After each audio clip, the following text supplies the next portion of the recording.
بل كذبوا بما لم يحيطوا بعلمه ولما يأتهم تأويله كذلك كذب الذين من قبلهم فانظر كيف كان عاقبة الظالمين.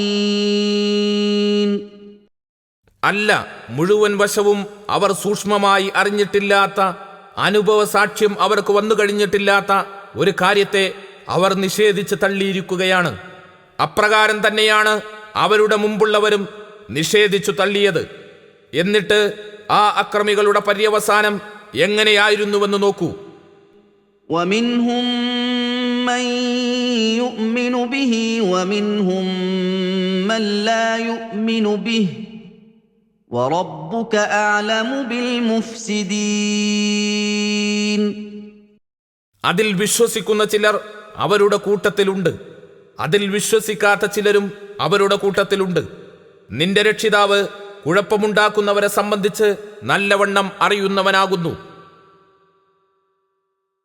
വിശുദ്ധ ഖുർആൻ ദൈവിക ഗ്രന്ഥമാണെന്ന കാര്യം നിഷേധിച്ചു തള്ളിയവർ ഖുർആനിക ആശയങ്ങൾ സൂക്ഷ്മമായി പരിശോധിക്കാനോ ഖുർആനിൻ്റെ സാഹിത്യ ഭംഗി വിലയിരുത്താനോ ശ്രമിക്കാതെ കണ്ണടച്ചു തള്ളുകയാണ് ചെയ്തത്.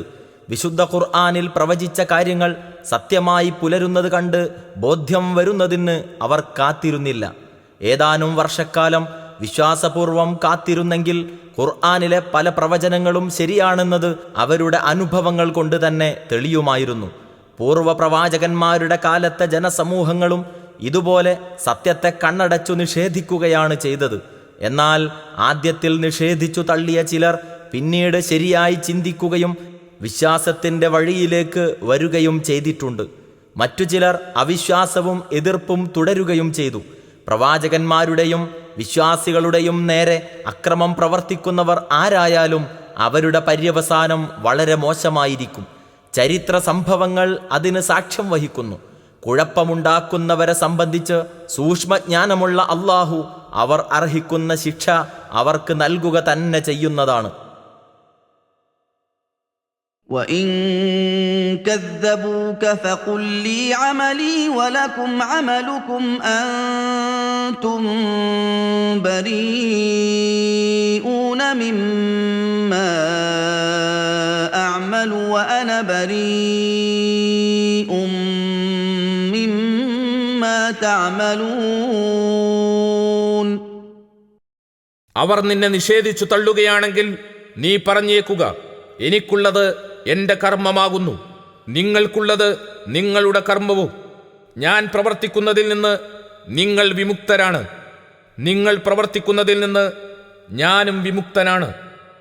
وَمِنْهُمْ مَنْ يَسْتَمِعُونَ إِلَيْكَ أَفَأَنْتَ تُسْمِعُ الصُّمَّ وَلَوْ كَانُوا لَا يَعْقِلُونَ. അവരുടെ കൂട്ടത്തിൽ നീ പറയുന്നത് ശ്രദ്ധിച്ചു കേൾക്കുന്ന ചിലരുണ്ട്. എന്നാൽ ബധിരന്മാരെ അവർ ചിന്തിക്കാൻ ഭാവമില്ലെങ്കിലും നിനക്ക് കേൾപ്പിക്കാൻ കഴിയുമോ? وَمِنْهُمْ مَنْ يَنْظُرُ إِلَيْكَ أَفَأَنْتَ تَهْدِي الْعُمْيَ وَلَوْ كَانُوا لَا يُبْصِرُونَ. അവരുടെ കൂട്ടത്തിൽ നിന്നെ ഉറ്റുനോക്കുന്ന ചിലരുമുണ്ട്. എന്നാൽ അന്ധന്മാർക്ക് അവർ കണ്ടറിയാൻ ഭാവമില്ലെങ്കിലും നേർവഴി കാണിക്കാൻ നിനക്ക് സാധിക്കുമോ? ഇന്നല്ലാഹ ലാ യദ്ലിമുന്നാസ ശൈഅൻ വലാകിന്നന്നാസ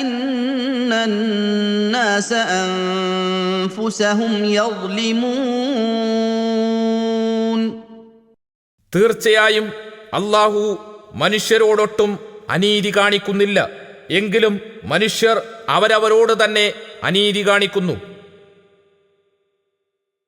എത്രമാത്രം തെളിവുകൾ വ്യക്തമാക്കി കൊടുത്താലും സംശയങ്ങൾ തീർത്ത് സത്യം ബോധ്യപ്പെടുത്തി കൊടുക്കാൻ ശ്രമിച്ചാലും ചില ആളുകൾ വിശ്വസിക്കുകയില്ല. വീണ്ടും വീണ്ടും അവരെ ഉപദേശിച്ചുകൊണ്ടേയിരുന്നിട്ട് പ്രയോജനമുണ്ടാവില്ല. അവർ സന്മാർഗം സ്വീകരിക്കാത്തതിൽ വേവലാതിപ്പെട്ടിട്ട് കാര്യമില്ല. അത്തരക്കാരുടെ നേരെ എന്തു നിലപാട് സ്വീകരിക്കണമെന്ന് അള്ളാഹു നബി സല്ലല്ലാഹു അലൈഹി വസല്ലമയോട് നിർദ്ദേശിക്കുന്നു.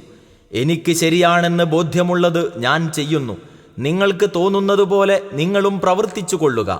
ഞാൻ ചെയ്യുന്നതിൻ്റെ ഉത്തരവാദിത്തം നിങ്ങൾക്കോ നിങ്ങൾ ചെയ്യുന്നതിൻ്റെ ഉത്തരവാദിത്തം എനിക്കോ ഇല്ല എന്ന് പറഞ്ഞുകൊണ്ട് അവരിൽ നിന്ന് ഒഴിഞ്ഞു നിന്നേക്കുക. നീ ഖുർആൻ പാരായണം ചെയ്യുന്നതും ഉപദേശിക്കുന്നതുമൊക്കെ അവരിൽ ചിലർ ശ്രദ്ധിച്ചു കേൾക്കുന്നതായി നിനക്ക് കാണാം. പക്ഷേ സത്യം ഉൾക്കൊള്ളാനും അംഗീകരിക്കാനുമുള്ള സന്നദ്ധത അവർക്കുണ്ടാവില്ല. കേൾവിയുണ്ടെങ്കിലും ഫലത്തിൽ അവർ ബധിരന്മാരെപ്പോലെയാണ്. ആലോചിച്ചു മനസ്സിലാക്കാൻ ഒരുക്കമില്ലാത്ത ബധിരന്മാരെ കേൾപ്പിക്കാൻ നിനക്ക് കഴിയില്ലല്ലോ. ചിലർ കാര്യം മനസ്സിലാക്കാൻ എന്ന പോലെ നിന്റെ മുഖത്ത് നോക്കിയിരിക്കുന്നത് കാണാം. പക്ഷേ ആത്മാർത്ഥമായ താൽപ്പര്യത്തോടെയല്ല അവർ ശ്രദ്ധിച്ചു നോക്കുന്നത്. അതിനാൽ കാഴ്ചയുണ്ടെങ്കിലും ഫലത്തിൽ അവർ അന്ധന്മാരെ പോലെയാണ്. അവരെ നേർവഴിയിലേക്ക് നയിക്കാൻ നിനക്ക് കഴിയില്ല. അള്ളാഹു അന്യായമായി ആർക്കും സന്മാർഗം പ്രാപിക്കാനുള്ള അവസരം നഷ്ടപ്പെടുത്തുന്നില്ല. കണ്ടറിയാനും കേട്ടറിയാനും അവസരം ലഭിച്ചിട്ടും ദുർമാർഗത്തിൽ തുടരുന്ന മനുഷ്യർ സ്വന്തത്തോട് തന്നെ അനീതി കാണിക്കുകയാണ് ചെയ്യുന്നത്. وَيَوْمَ يَحْشُرُهُمْ كَأَن لَّمْ يَلْبَثُوا إِلَّا سَاعَةً مِّنَ النَّهَارِ يَتَعَارَفُونَ بَيْنَهُمْ قَدْ خَسِرَ الَّذِينَ كَذَّبُوا بِلِقَاءِ اللَّهِ وَمَا كَانُوا مُهْتَدِينَ. അവൻ അവരെ വിളിച്ചുകൂട്ടുന്ന ദിവസം പകലിൽ നിന്ന് ഒരു നാഴിക നേരം മാത്രമേ അവർ ഇഹലോകത്ത് കഴിച്ചുകൂട്ടിയിട്ടുള്ളൂ എന്ന പോലെ തോന്നും. അവർ അന്യോന്യം തിരിച്ചറിയുന്നതുമാണ്. അള്ളാഹുവുമായി കണ്ടുമുട്ടുന്നതിനെ നിഷേധിച്ചു തള്ളിയവർ നഷ്ടത്തിലായിരിക്കുന്നു. അവർ സന്മാർഗം പ്രാപിക്കുന്നവരായതുമില്ല. മരണത്തിനു ശേഷം മനുഷ്യരെല്ലാം ഉയർത്തെഴുന്നേൽപ്പിക്കപ്പെടുന്നത് അനന്തതയുടെ ഒരു യുഗത്തിലേക്കായിരിക്കും. അതിൻ്റെ ആദ്യഘട്ടമാണ് മഹ്ശറിലെ മഹാസമ്മേളനം. മാനവരാശി മുഴുവൻ അവരുടെ നന്മതിന്മകൾ സൂക്ഷ്മമായി വിലയിരുത്തപ്പെടുന്നതിന് വിചാരണാവേദിയിൽ വിളിച്ചുകൂട്ടപ്പെടുന്ന സന്ദർഭം. അവിടുത്തെ സ്ഥിതിഗതികൾ വലിയ ആശങ്കയും ഉത്കണ്ഠയും ഉളവാക്കുന്നതായിരിക്കും. അള്ളാഹുവിൻ്റെ വിട്ടുവീഴ്ചയില്ലാത്ത വിചാരണയെ നേരിടുകയും പാരത്രിക ജീവിതത്തിൻ്റെ അന്ത്യമില്ലായ്മ ബോധ്യപ്പെടുകയും ചെയ്യുമ്പോൾ ഭൂമിയിലെ ജീവിതം തികച്ചും നിസ്സാരവും നൈമിഷികവും ആയിരുന്നുവെന്ന് മനുഷ്യർക്ക് തോന്നും. കേവലം പകലിലെ ഒരു നാഴിക നേരം പോലെ ഹ്രസ്വമായ ഒരു ഇടവേള മാത്രമായിരുന്നു ഇഹലോക ജീവിതമെന്ന് അവർ കരുതും. മുമ്പ് അന്യോന്യം പരിചയമുണ്ടായിരുന്നവർ അന്ന് കണ്ടുമുട്ടുമ്പോൾ തങ്ങൾ വേർപിരിഞ്ഞിട്ട് അധിക കാലമൊന്നും കഴിഞ്ഞിട്ടില്ലാത്ത വിധം തിരിച്ചറിയുകയും ചെയ്യും. അള്ളാഹുവിൻ്റെ മുമ്പിൽ ഹാജരാക്കപ്പെടുന്നതിനെ നിഷേധിച്ചു തള്ളുകയും സന്മാർഗം സ്വീകരിക്കാൻ വിസമ്മതിക്കുകയും ചെയ്തിരുന്നവർക്ക് വിചാരണയുടെ വേദിയിലെത്തുമ്പോൾ തങ്ങളുടെ ജീവിതം തികഞ്ഞ നഷ്ടത്തിലായിപ്പോയെന്ന് വ്യക്തമാകും. പിഴച്ച വിശ്വാസങ്ങളോ ശരിയെന്ന് അവർ ധരിച്ച പ്രവർത്തനങ്ങളോ അന്ന് അവർക്ക് ഒട്ടും പ്രയോജനപ്പെടുകയില്ല. وَإِمَّا نُرِيَنَّكَ بَعْضَ الَّذِي نَعِدُهُمْ أَوْ نَتَوَفَّيَنَّكَ فَإِلَيْنَا مَرْجِعُهُمْ ثُمَّ اللَّهُ شَهِيدٌ عَلَى مَا يَفْعَلُونَ. അവർക്ക് നാം വാഗ്ദാനം ചെയ്തുകൊണ്ടിരിക്കുന്ന ശിക്ഷകളിൽ ചിലത് നാം നിനക്ക് കാണിച്ചു തരികയോ അല്ലെങ്കിൽ നിന്നെ നാം മരിപ്പിക്കുകയോ ചെയ്യുന്ന പക്ഷം നമ്മുടെ അടുത്തേക്ക് തന്നെയാണ് അവരുടെ മടക്കം. പിന്നെ അവർ ചെയ്തുകൊണ്ടിരിക്കുന്നതിനെല്ലാം അള്ളാഹു സാക്ഷിയായിരിക്കും.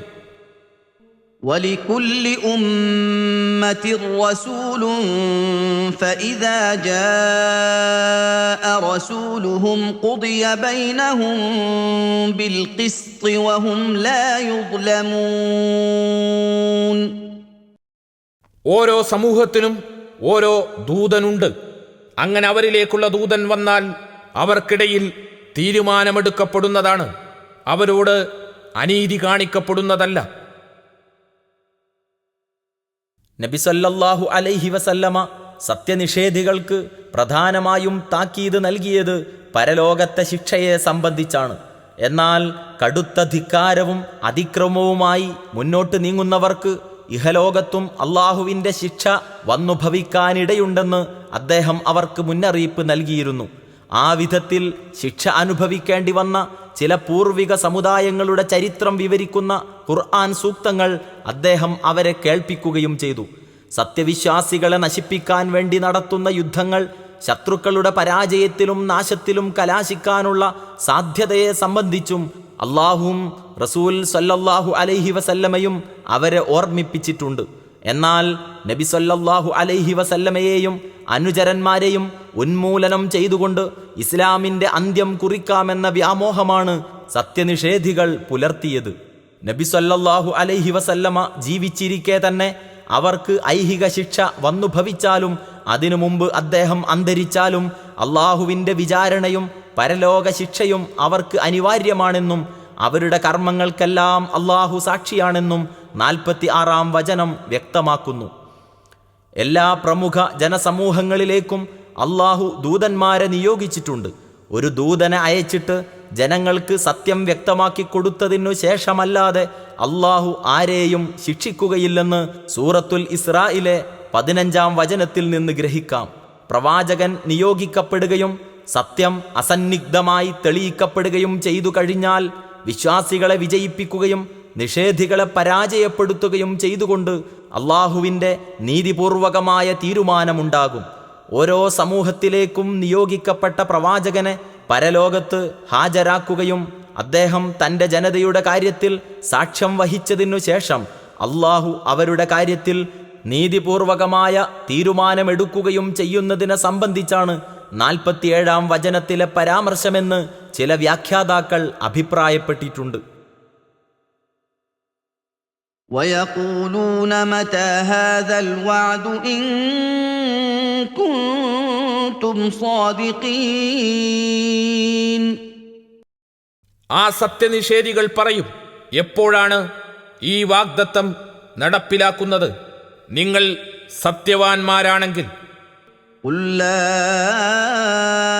أَمْلِكُ لِنَفْسِي ضَرًّا وَلَا نَفْعًا إِلَّا مَا شَاءَ اللَّهُ ۗ لِكُلِّ أُمَّةٍ أَجَلٌ ۖ إِذَا جَاءَ أَجَلُهُمْ فَلَا يَسْتَأْخِرُونَ سَاعَةً وَلَا يَسْتَقْدِمُونَ. നബിയെ പറയുക, എനിക്ക് തന്നെ ഉപദ്രവമോ ഉപകാരമോ എൻ്റെ അധീനത്തിലല്ല. അള്ളാഹു ഉദ്ദേശിച്ചതല്ലാതെ ഓരോ സമൂഹത്തിനും ഒരവധിയുണ്ട്. അവരുടെ അവധി വന്നെത്തിയാൽ ഒരു നാഴിക നേരം പോലും അവർക്ക് വൈകിക്കാനാവില്ല. അവർക്കത് നേരത്തെയാക്കാനും കഴിയില്ല. قُلْ أَرَأَيْتُمْ إِنْ أَتَاكُمْ عَذَابُهُ بَيَاتًا أَوْ نَهَارًا مَاذَا يَسْتَعْجِلُ مِنْهُ الْمُجْرِمُونَ. നബിയെ പറയുക, നിങ്ങൾ ചിന്തിച്ചു നോക്കിയിട്ടുണ്ടോ? അള്ളാഹുവിൻ്റെ ശിക്ഷ രാത്രിയോ പകലോ നിങ്ങൾക്ക് വന്നെത്തിയാൽ അതിൽ നിന്ന് ഏതൊന്നിനായിരിക്കും കുറ്റവാളികൾ ധൃതി കൂട്ടുന്നത്? أثم إذا ما وقع آمنتم به الآن وقد كنتم به تستعجلون. എന്നിട്ട് ആ ശിക്ഷ വന്നു ഭവിക്കുമ്പോഴാണോ നിങ്ങളതിൽ വിശ്വസിക്കുന്നത്?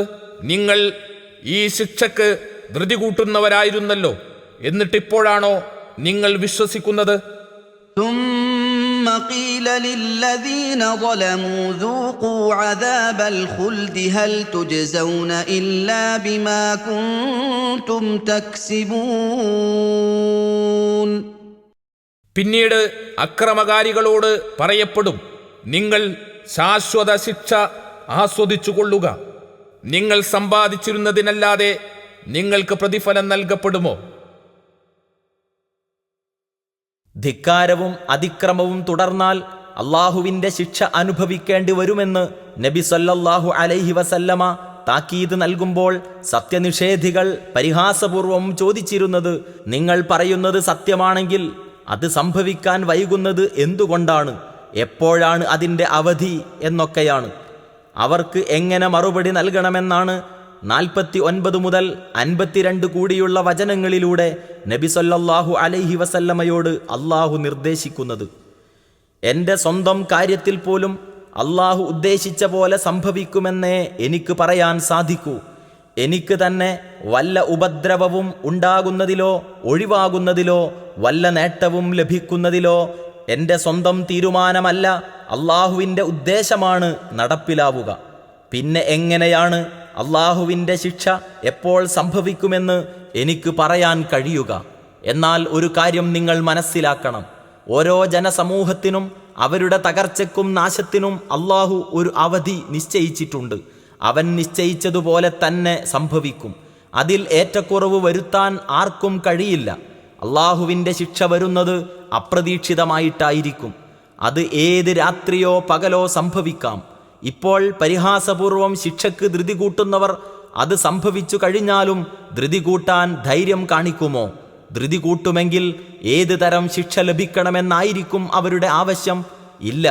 ശിക്ഷ സംഭവിച്ചു കഴിഞ്ഞാൽ ഈ ധൃതി കൂട്ടലൊന്നും വേണ്ടിയിരുന്നില്ലെന്ന് നിങ്ങൾക്ക് ബോധ്യമാകും. ശിക്ഷ സംഭവിക്കുന്നത് നേരിൽ കണ്ടിട്ട് വിശ്വസിക്കാമെന്നാണോ നിങ്ങളുടെ വിചാരം?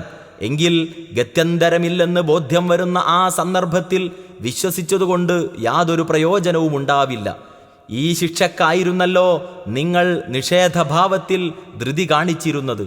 എന്നിട്ട് ഇപ്പോഴാണോ നിങ്ങൾക്ക് വിശ്വസിക്കാൻ തോന്നിയത്? ഈ വിശ്വാസം സ്വീകാര്യമല്ല എന്നായിരിക്കും അപ്പോൾ നിങ്ങൾക്ക് ലഭിക്കുന്ന മറുപടി. ശാശ്വതമായ നരകശിക്ഷ ആസ്വദിച്ചു കൊള്ളുക എന്ന വിധിയും നിങ്ങൾക്ക് ലഭിക്കും. നിങ്ങളുടെ കർമ്മങ്ങൾക്കനുസൃതമായ പ്രതിഫലമത്രേ അത്. وَيَسْتَنبِئُونَكَ أَحَقٌّ هُوَ قُلْ إِي وَرَبِّي إِنَّهُ لَحَقٌّ وَمَا أَنْتُمْ بِمُعْجِزِينَ.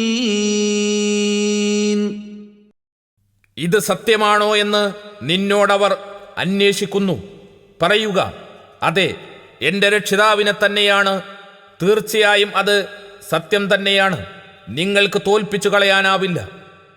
وَلَوْ أَنَّ لِكُلِّ نَفْسٍ ظَلَمَتْ مَا فِي الْأَرْضِ لَافْتَدَتْ بِهِ وَأَسَرُّوا النَّدَامَةَ لَمَّا رَأَوُا الْعَذَابَ وَقُضِيَ بَيْنَهُم بِالْقِسْطِ وَهُمْ لَا يُظْلَمُونَ. അക്രമം പ്രവർത്തിച്ച ഓരോ വ്യക്തിക്കും ഭൂമിയിലുള്ളത് മുഴുവൻ കൈവശമുണ്ടായിരുന്നാൽ പോലും അതയാൾ പ്രായശ്ചിത്തമായി നൽകുമായിരുന്നു. ശിക്ഷ കാണുമ്പോൾ അവർ ഖേദം മനസ്സിലൊളിപ്പിക്കുകയും ചെയ്യും. അവർക്കിടയിൽ നീതിപൂർവം തീർപ്പ് കൽപ്പിക്കപ്പെടുകയും ചെയ്യും. അവരോട് അനീതി കാണിക്കപ്പെടുകയില്ല. അലാ ഇന്ന ലില്ലാഹി മാ ഫിസ് സമാവാതി വൽ അർദ് അലാ ഇന്ന വഅദല്ലാഹി ഹഖ്ഖുൻ വലാകിന്ന അക്തറഹും ലാ യഅലമൂൻ. ശ്രദ്ധിക്കുക, തീർച്ചയായും ആകാശങ്ങളിലും ഭൂമിയിലും ഉള്ളതൊക്കെ അള്ളാഹുവിൻ്റേതാകുന്നു. ശ്രദ്ധിക്കുക, തീർച്ചയായും അള്ളാഹുവിൻ്റെ വാഗ്ദാനം സത്യമാകുന്നു. പക്ഷേ അവരിൽ അധിക പേരും കാര്യം മനസ്സിലാക്കുന്നില്ല. ഹുവ യുഹ്യീ വയുമീതു വഇലൈഹി തുർജഊൻ. അവൻ ജീവിപ്പിക്കുകയും മരിപ്പിക്കുകയും ചെയ്യുന്നു. നിങ്ങൾ അടക്കപ്പെടുകയും ചെയ്യും. മനുഷ്യൻ മരിച്ച് മണ്ണിൽ ലയിച്ചു ചേർന്നാലും ഉയർത്തെഴുന്നേൽപ്പിക്കപ്പെടും. ഇഹലോകത്ത് ചെയ്ത കർമ്മങ്ങളെ സംബന്ധിച്ച് അവൻ ചോദ്യം ചെയ്യപ്പെടും. അതനുസരിച്ച് ശാശ്വതമായ രക്ഷയോ ശിക്ഷയോ അവന് ലഭിക്കും എന്നൊക്കെ താങ്കൾ പറയുന്നത് യഥാർത്ഥം തന്നെയാണോ, അതല്ല കേവലം തമാശയോ എന്ന് ചോദിക്കുന്ന സത്യനിഷേധികൾക്ക് ഇപ്രകാരം മറുപടി നൽകാൻ നബി സല്ലല്ലാഹു അലൈഹി വസല്ലമയോട് അള്ളാഹു കൽപ്പിക്കുന്നു. ഒട്ടും സംശയിക്കേണ്ട, എൻ്റെ രക്ഷിതാവിനെ തന്നെയാണ്. അത് തികച്ചും സത്യം തന്നെയാണ്. നിങ്ങൾ എവിടെയായാലും ഏതവസ്ഥയിലായാലും നിങ്ങളെ വീണ്ടും ജീവിപ്പിച്ച് വിചാരണ ചെയ്ത് ശിക്ഷിക്കാൻ അള്ളാഹുവിന് കഴിയും. അവന് പിടികൊടുക്കാതെ അവനെ തോൽപ്പിച്ചു കളയാൻ നിങ്ങൾക്ക് സാധിക്കുകയേ ഇല്ല. ഐഹിക ജീവിതത്തിൽ പലതരം അക്രമങ്ങളും അഴിമതികളും നടത്തുന്നവർ അതുകൊണ്ട് ലക്ഷ്യമാക്കുന്നത് പരമാവധി സമ്പത്ത് നേടുകയാണ്. ബഹുദൈവാരാധന കൊണ്ട് മിക്കവരും ഉദ്ദേശിക്കുന്നതും ഭൗതികമായ ആഗ്രഹ സാഫല്യം തന്നെ. എന്നാൽ പരലോകത്ത് അള്ളാഹുവിൻ്റെ കടുത്ത വിചാരണ നേരിടുകയും ശാശ്വതമായ ശിക്ഷ ഉറപ്പാവുകയും ചെയ്യുമ്പോൾ തങ്ങൾ ഇഹലോകത്ത് നേടിയത് എത്രയുണ്ടെങ്കിലും അത് മുഴുവൻ പ്രായശ്ചിത്തമായി നൽകിയിട്ടെങ്കിലും പാരത്രിക ശിക്ഷയിൽ നിന്ന് മോചനം ലഭിച്ചാൽ മതിയായിരുന്നുവെന്ന് അക്രമികൾ ആഗ്രഹിക്കും. ശിക്ഷ നേരിൽ കാണുമ്പോൾ അവർക്ക് അളവറ്റ ഖേദം തോന്നും. പക്ഷേ അത് പ്രകടിപ്പിച്ചിട്ട് കാര്യമില്ലെന്ന് വ്യക്തമാകുമ്പോൾ അത് മനസ്സിലൊതുക്കാൻ അവർ നിർബന്ധിതരാകും. അവർ ചെയ്ത അക്രമങ്ങൾക്ക് അർഹിക്കുന്ന ശിക്ഷയാണ് അവർക്ക് വിധിക്കപ്പെടുന്നത്. അള്ളാഹു അവരോട് ഒട്ടും അനീതി കാണിക്കുകയില്ല. ആകാശഭൂമികളിലുള്ള സകലതിൻ്റെയും ഉടമസ്ഥനും അധിപനുമായ അള്ളാഹുവാണ് ഉയിർത്തെഴുന്നേൽപ്പും സ്വർഗനരകങ്ങളും ഉണ്ടാകുമെന്ന് വാഗ്ദാനം ചെയ്യുന്നത്. അവൻ്റെ വാഗ്ദാനം നിറവേറുമെന്ന കാര്യത്തിൽ യാതൊരു സംശയത്തിനും അവകാശപ്രകാരമാണ് നടക്കുന്നത്. അവർ തിരി അധികം ആളുകളും മനസ്സിലാക്കുന്നില്ല. يا أيها الناس قد جاءتكم موعظة من ربكم وشفاء لما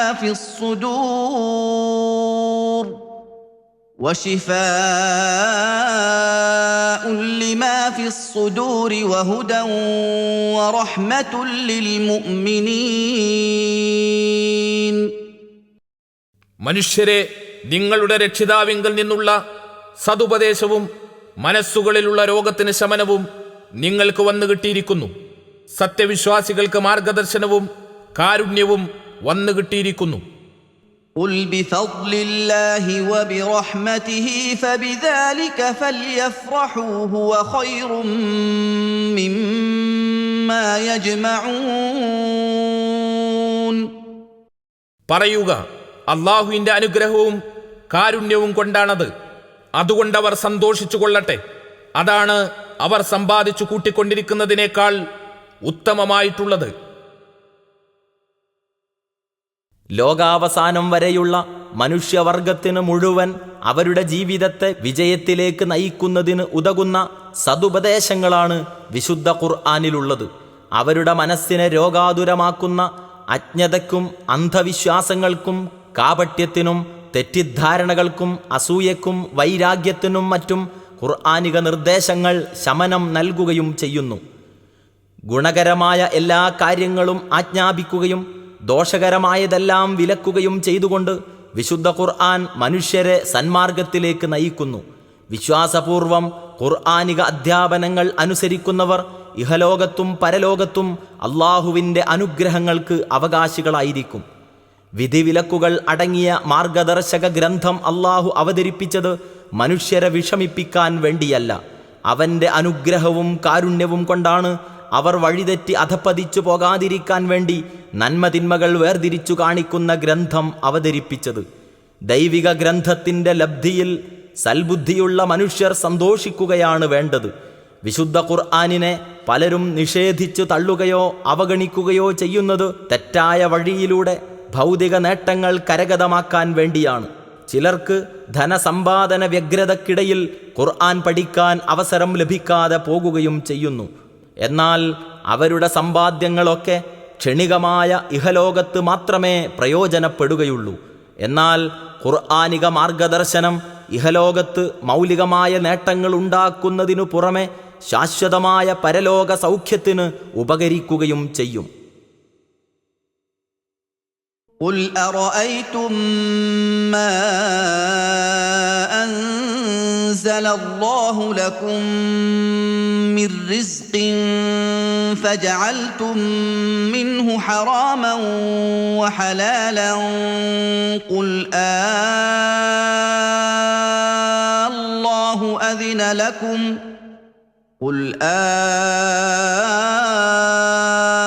الله أذن لكم أم على الله تفترون. പറയുക, അള്ളാഹു നിങ്ങൾക്കിറക്കിത്തന്ന ആഹാരത്തെ സംബന്ധിച്ച് നിങ്ങൾ ചിന്തിച്ചിട്ടുണ്ടോ? എന്നിട്ട് നിങ്ങൾ അതിൽ ചിലത് നിഷിദ്ധവും വേറെ ചിലത് അനുവദനീയവും ആക്കിയിരിക്കുന്നു. പറയുക, അള്ളാഹുവാണോ അതിന് നിങ്ങൾക്ക് അനുവാദം തന്നത്? അതല്ല, അള്ളാഹുവിന്റെ പേരിൽ നിങ്ങൾ കെട്ടിച്ചമക്കുകയാണോ? وما ظن الذين يفترون على الله الكذب يوم القيامة إن الله لذو فضل على الناس ولكن أكثرهم لا يشكرون. അള്ളാഹുവിന്റെ പേരിൽ കള്ളം കെട്ടിച്ചമക്കുന്നവരുടെ വിചാരം ഉയർത്തെഴുന്നേൽപ്പിന്റെ നാളിൽ എന്തായിരിക്കും? തീർച്ചയായും അള്ളാഹു ജനങ്ങളോട് ഔദാര്യം കാണിക്കുന്നവനാകുന്നു, പക്ഷേ അവരിൽ അധിക പേരും നന്ദി കാണിക്കുന്നില്ല.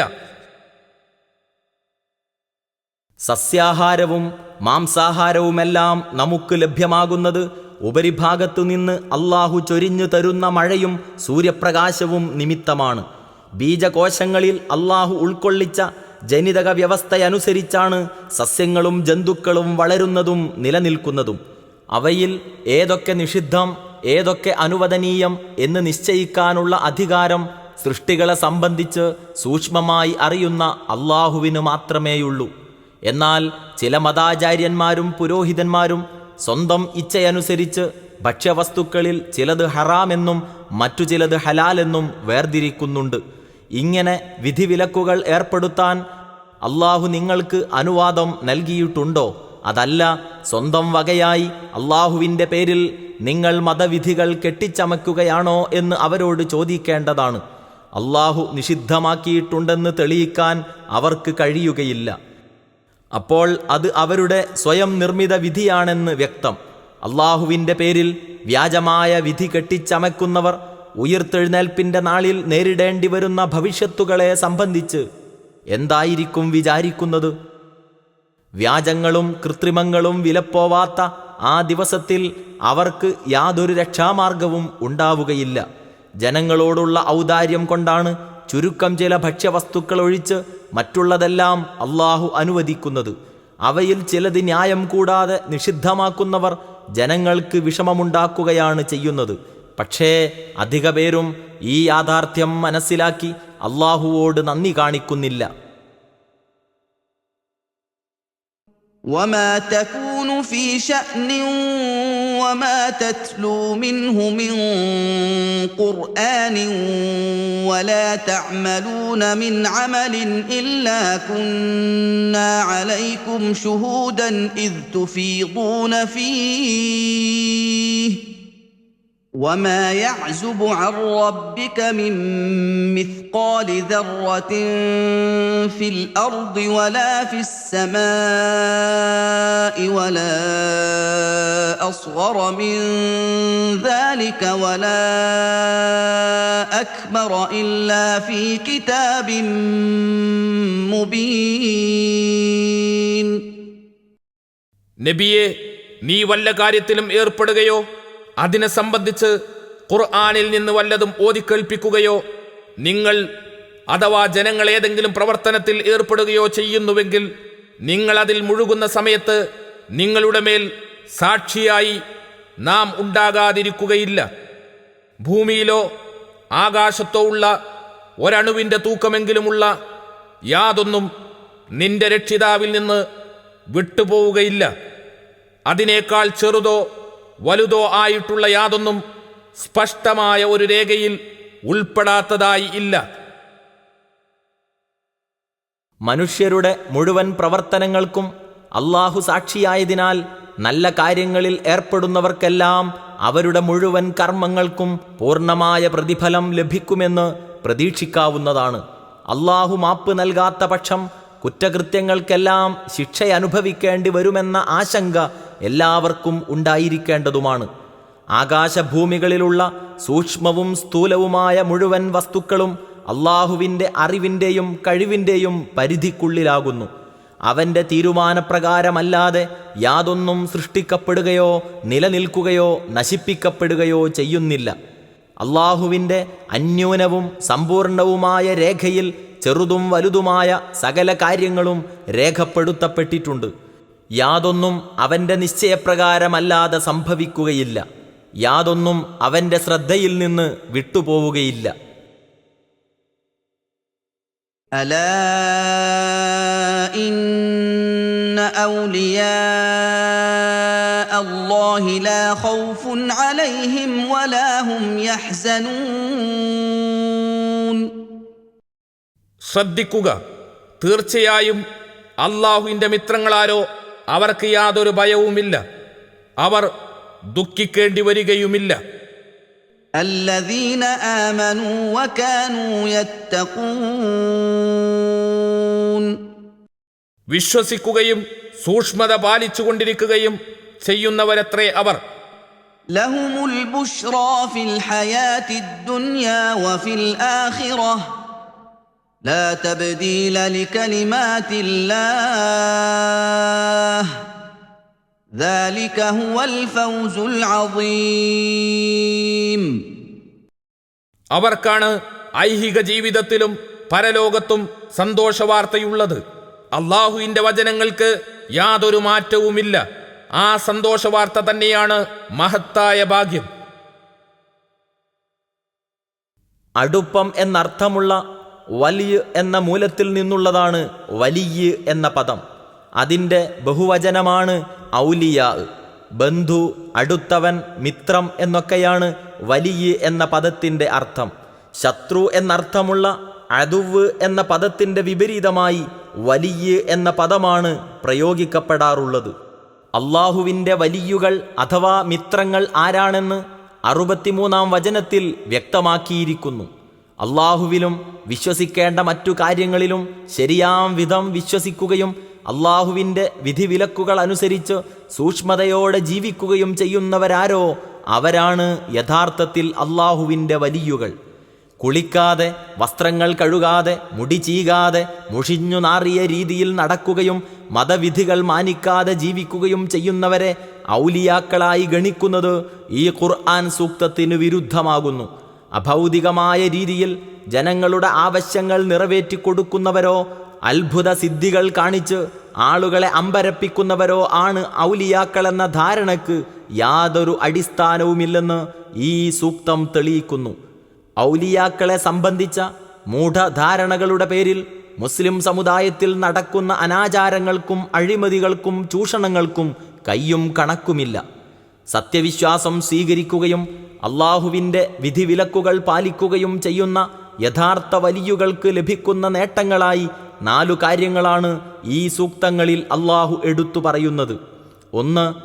അവർ അള്ളാഹുവിൻ്റെ അനുഗ്രഹത്തിൽ പൂർണ്ണ വിശ്വാസമുള്ളവരായതുകൊണ്ടും ശിക്ഷാർഹമായ കുറ്റകൃത്യങ്ങളിൽ നിന്ന് ഒഴിഞ്ഞു നിൽക്കുന്നവരായതുകൊണ്ടും അവർക്ക് യാതൊന്നും ഭയപ്പെടാനുണ്ടാവില്ല. 2. എല്ലാ വിഷയത്തിലും ന്യായമായ നിലപാട് സ്വീകരിക്കുന്നവരായതിനാലും അള്ളാഹുവോടുള്ള ബാധ്യതകൾ യഥാവിധി നിറവേറ്റുന്നവരായതിനാലും അവർ ചെയ്ത യാതൊരു കാര്യത്തിൻ്റെ പേരിലും അവർക്ക് ദുഃഖിക്കേണ്ടി വരില്ല. വല്ല ആപത്തങ്ങളോ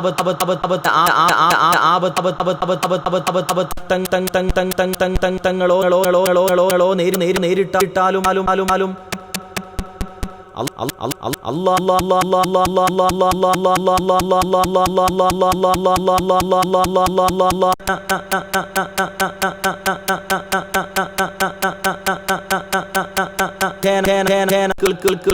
ഞങ്ങൾക്ക് വല്ല നല്ല നന്മയും ഉദ്ദേശിച്ചിട്ടുണ്ടെന്ന് കരുതി അവർ സമാധാനിക്കുകയും അവന്റെ മേൽ അവർ ഭരമേൽപ്പിക്കുകയും ചെയ്യും. 3. ഇഹലോകത്ത് അവർക്ക് സന്തോഷവാർത്തകൾ ലഭിച്ചുകൊണ്ടിരിക്കും. വേദഗ്രന്ഥങ്ങളിലൂടെയും പ്രവാചക വചനങ്ങളിലൂടെയും അള്ളാഹുവിൻ്റെ അനുഗ്രഹങ്ങളെയും സ്വർഗീയ സൗഭാഗ്യങ്ങളെയും സംബന്ധിച്ചുള്ള അറിയിപ്പ് അവർക്ക് ലഭിക്കുന്നു. ഉത്തമ സ്വപ്നങ്ങൾ മുഖേനയും അവർക്ക് മനസ്സമാധാനവും സന്തോഷവും കൈവരുന്നു. സത്യവിശ്വാസികൾ അവരെ പ്രശംസിക്കുകയും അനുമോദിക്കുകയും അവർക്ക് സമാധാനം ആശംസിക്കുകയും അവർക്ക് വേണ്ടി പ്രാർത്ഥിക്കുകയും ചെയ്യുന്നതും അവർക്ക് സന്തോഷമുളവാക്കുന്നു. മരണവേളയിൽ മലക്കുകൾ അവരെ ആശ്വസിപ്പിക്കുകയും സ്വർഗത്തെ സംബന്ധിച്ച് സുവിശേഷം അറിയിക്കുകയും ചെയ്യും. 4. പരലോകത്തും അവർക്ക് സന്തോഷവാർത്തയുണ്ടായിരിക്കും. ഇതിനെ സംബന്ധിച്ച് സൂറത്തുൽ ഹദീദിലെ 12-ാം വചനത്തിൽ ഇപ്രകാരം കാണാം: സത്യവിശ്വാസികളെയും സത്യവിശ്വാസിനികളെയും അവരുടെ പ്രകാശം അവരുടെ മുൻഭാഗങ്ങളിലൂടെയും വലതുഭാഗങ്ങളിലൂടെയും സഞ്ചരിക്കുന്ന നിലയിൽ നീ കാണുന്ന ദിവസം, അന്ന് അവരോട് പറയപ്പെടും, ഇന്ന് നിങ്ങൾക്കുള്ള സന്തോഷവാർത്ത ചില സ്വർഗത്തോപ്പുകളെ സംബന്ധിച്ചാകുന്നു. അവയുടെ താഴ്ഭാഗത്തുകൂടി അരുവികൾ ഒഴുകിക്കൊണ്ടിരിക്കും. നിങ്ങൾ അതിൽ നിത്യവാസികളായിരിക്കും. അത് തന്നെയാണ് മഹത്തായ ഭാഗ്യം. ആ മഹാഭാഗ്യത്തിന് അവകാശികളാകുന്ന സജ്ജനങ്ങളുടെ കൂട്ടത്തിൽ അല്ലാഹു നമ്മെ ഉൾപ്പെടുത്തട്ടെ. ولا يحزنك قولهم إن العزة لله جميعا هو السميع العليم. നബിയെ, അവരുടെ വാക്ക് നിനക്ക് വ്യസനമുണ്ടാക്കാതിരിക്കട്ടെ. തീർച്ചയായും പ്രതാപം മുഴുവൻ അല്ലാഹുവിനാകുന്നു. അവൻ എല്ലാം കേൾക്കുന്നവനും അറിയുന്നവനുമത്രേ. അലാ ഇന്ന ലില്ലാഹി മൻ ഫിസ് സമാവാതി വമൻ ഫിൽ അർദ് വമാ യത്തബിഉ അല്ലദീന യദ്ഊന മിൻ ദൂനില്ലാഹി ശുറകാ ഇൻ യത്തബിഊന ഇല്ലാ الظن وإن هم إلا يخرصون. ശ്രദ്ധിക്കുക, തീർച്ചയായും അല്ലാഹുവിനുള്ളതാകുന്നു ആകാശങ്ങളിലുള്ളവരും ഭൂമിയിലുള്ളവരുമെല്ലാം. അല്ലാഹുവിനു പുറമെ പങ്കാളികളെ വിളിച്ചു പ്രാർത്ഥിക്കുന്നവർ എന്തൊന്നിനെയാണ് പിൻപറ്റുന്നത്? അവർ ഊഹത്തെ മാത്രമാണ് പിന്തുടരുന്നത്. അവർ അനുമാനിച്ചു പറയുക മാത്രമാണ് ചെയ്യുന്നത്. هو الذي جعل لكم الليل لتسكنوا فيه والنهار مبصرا إن في ذلك لآيات لقوم يسمعون. അവനത്രേ നിങ്ങൾക്ക് വേണ്ടി രാത്രിയെ ശാന്തമായി കഴിയത്തക്ക വിധവും പകലിനെ വെളിച്ചമുള്ളതും ആക്കിത്തന്നത്. തീർച്ചയായും കേട്ട് മനസ്സിലാക്കുന്ന ആളുകൾക്ക് അതിൽ ദൃഷ്ടാന്തങ്ങളുണ്ട്. നബി സല്ലല്ലാഹു അലൈഹി വസല്ലമക്ക് സത്യനിഷേധികളിൽ നിന്ന് പരിഹാസവും കുത്തുവാക്കുകളും ഭീഷണിയും ധാരാളമായി കേൾക്കേണ്ടി വന്നിരുന്നു. ഇത് അദ്ദേഹത്തിന് വളരെ ദുഃഖവും മനപ്രയാസവും ഉളവാക്കിയിരുന്നു. അത് നിമിത്തം മടുപ്പോ നിരാശയോ ബാധിച്ച് പ്രബോധന പ്രവർത്തനങ്ങളിൽ നിന്ന് പിന്തിരിയാതിരിക്കാൻ വേണ്ടി നബി സല്ലല്ലാഹു അലൈഹി വസല്ലമയുടെ മനോവീര്യം നിലനിർത്തുകയാണ് 65-ാം വചനത്തിൻ്റെ ഉദ്ദേശ്യം. വേദനിപ്പിക്കുന്ന വാക്കുകൾ കേൾക്കേണ്ടി വരുന്ന സത്യപ്രബോധകർക്കെല്ലാം ഇത് ബാധകമാകുന്നു. ശക്തരും പ്രതാപികളുമായ തങ്ങൾക്ക് പരിഹാസവും ഭീഷണിയും കൊണ്ട് പ്രവാചകന്റെ മനോവീര്യം തകർക്കാൻ കഴിയുമെന്നായിരുന്നു ബഹുദൈവവാദികളായ പ്രമാണിമാരുടെ ധാരണ. എന്നാൽ നബി സല്ലല്ലാഹു അലൈഹി വസല്ലമയും സത്യവിശ്വാസികളും മനസ്സിലാക്കേണ്ട കാര്യം അല്ലാഹുവാണ് പൂർണ്ണ പ്രതാപശാലി എന്നതാണ്. ഏത് നിഷേധിയെയും ധിക്കാരിയെയും അപമാനിതനും നിന്ദ്യനുമാക്കാൻ അല്ലാഹുവിന് കഴിയും. സത്യവിശ്വാസികൾ പരീക്ഷിക്കപ്പെടുന്നതും സത്യനിഷേധികൾക്ക് പരിഹാസവും ഭീഷണിയും ഒരു പരിധിവരെ തുടരാൻ അവസരം നൽകപ്പെടുന്നതുമെല്ലാം സർവജ്ഞനായ അല്ലാഹുവിൻ്റെ നിശ്ചയമനുസരിച്ചാകുന്നു. എന്നാൽ അല്ലാഹുവിൻ്റെ നിർണായകമായ നടപടി വരുമ്പോൾ സത്യനിഷേധികൾക്ക് യാതൊരു പ്രതാപവും അവശേഷിക്കുകയില്ല. കണിശമായ ഏകദൈവ വിശ്വാസത്തിലേക്ക് ജനങ്ങളെ ക്ഷണിച്ചതിൻ്റെ പേരിലാണല്ലോ നബി സല്ലല്ലാഹു അലൈഹി വസല്ലമയെ ശത്രുക്കൾ പരിഹസിക്കുകയും ഭീഷണിപ്പെടുത്തുകയും ചെയ്തിരുന്നത്. എന്നാൽ യാതൊരു ന്യായവുമില്ലാത്ത ആ നിലപാട് മാറ്റിക്കൊണ്ട് അവർ മൗലികമായ ഒരു വിഷയം ചിന്തിക്കേണ്ടതുണ്ട്.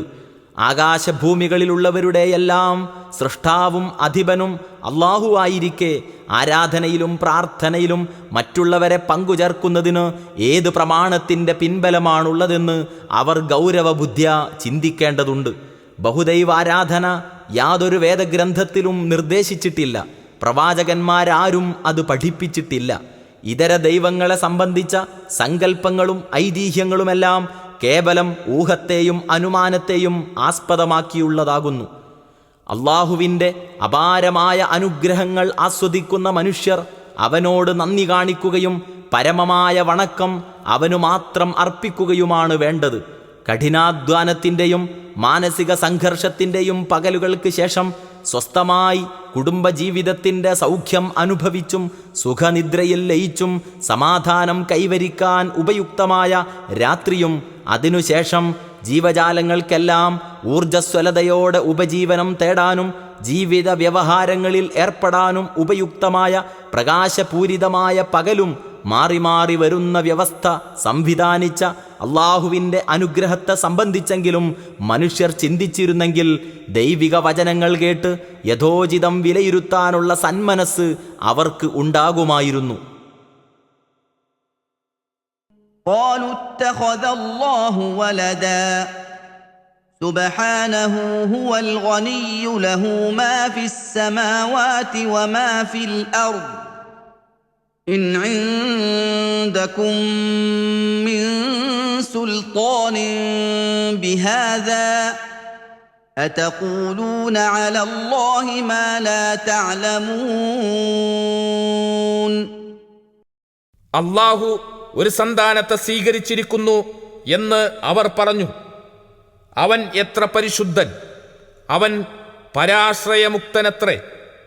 ആകാശങ്ങളിലുള്ളതും ഭൂമിയിലുള്ളതുമെല്ലാം അവൻ്റേതാകുന്നു. ഈ കാര്യത്തിന് നിങ്ങളുടെ പക്കൽ യാതൊരു പ്രമാണവുമില്ല. നിങ്ങൾക്കറിവില്ലാത്തത് അള്ളാഹുവിൻ്റെ പേരിൽ നിങ്ങൾ പറഞ്ഞുണ്ടാക്കുകയാണോ? قل إن الذين يفترون على الله الكذب لا يفلحون. പറയുക, അള്ളാഹുവിൻ്റെ പേരിൽ കള്ളം കെട്ടിച്ചമക്കുന്നവർ വിജയിക്കുകയില്ല, തീർച്ച. متاع في الدنيا ثم إلينا مرجعهم ثم نذيقهم العذاب الشديد بما كانوا يكفرون. അവർക്കുള്ളത് ഇഹലോകത്തെ സുഖാനുഭവമത്രേ. പിന്നെ നമ്മുടെ അടുക്കലേക്കാണ് അവരുടെ മടക്കം. എന്നിട്ടവർ നിഷേധിച്ചിരുന്നതിൻ്റെ ഫലമായി കഠിനമായ ശിക്ഷ അവർക്ക് നാം ആസ്വദിപ്പിക്കുന്നതാണ്.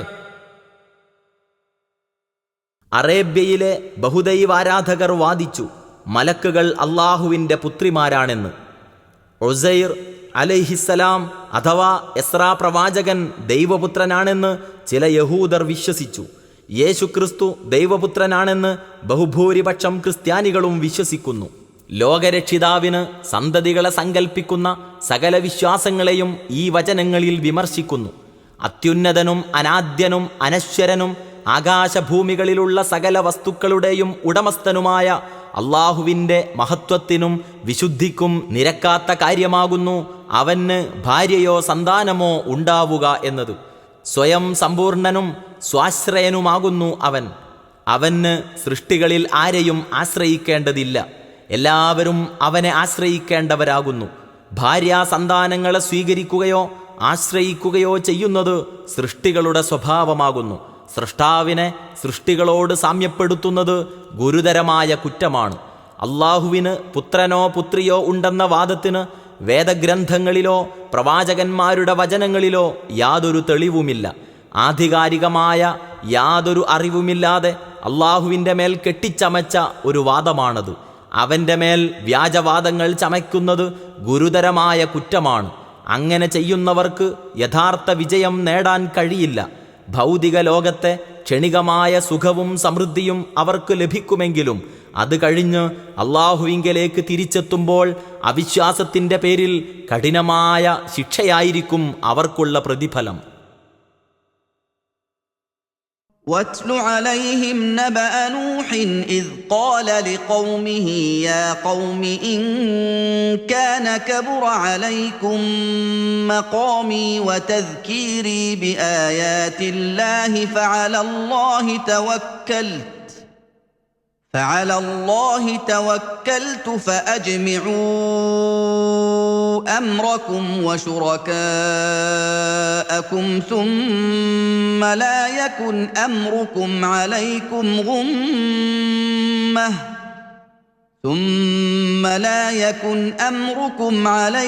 غمة ثم قضوا إلي ولا تنظرون.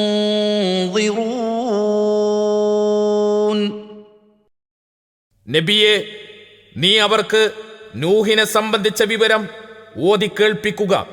അദ്ദേഹം തന്റെ ജനതയോട് പറഞ്ഞ സന്ദർഭം: എന്റെ ജനങ്ങളെ, എന്റെ നിലപാട് അള്ളാഹുവിന്റെ ദൃഷ്ടാന്തങ്ങളെക്കുറിച്ചുള്ള എന്റെ ഉത്ബോധനവും നിങ്ങൾക്ക് ഒരു വലിയ ഭാരമായി തീർന്നിട്ടുണ്ടെങ്കിൽ അള്ളാഹുവിന്റെ മേൽ ഞാനിതാ ഭരമേൽപ്പിച്ചിരിക്കുന്നു.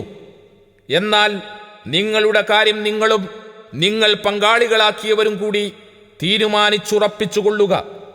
പിന്നെ നിങ്ങളുടെ കാര്യത്തിൽ നിങ്ങൾക്ക് ഒരവ്യക്തതയും ഉണ്ടായിരിക്കരുത്. എന്നിട്ട് എൻ്റെ മേൽ നിങ്ങൾ ആ തീരുമാനം നടപ്പിൽ വരുത്തൂ. എനിക്ക് നിങ്ങൾ ഇടതരികയേ വേണ്ട. فإن توليتم فما سألتكم من أجر إن أجري إلا على الله وأمرت أن أكون من المسلمين. ഇനി നിങ്ങൾ പിന്തിരിഞ്ഞു കളയുന്ന പക്ഷം ഞാൻ നിങ്ങളോട് യാതൊരു പ്രതിഫലവും ചോദിച്ചിട്ടില്ല.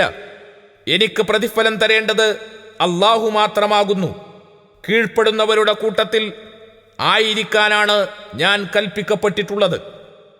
فكذبوه فنجيناه ومن معه في الفلك وجعلناهم خلائف وأغرقنا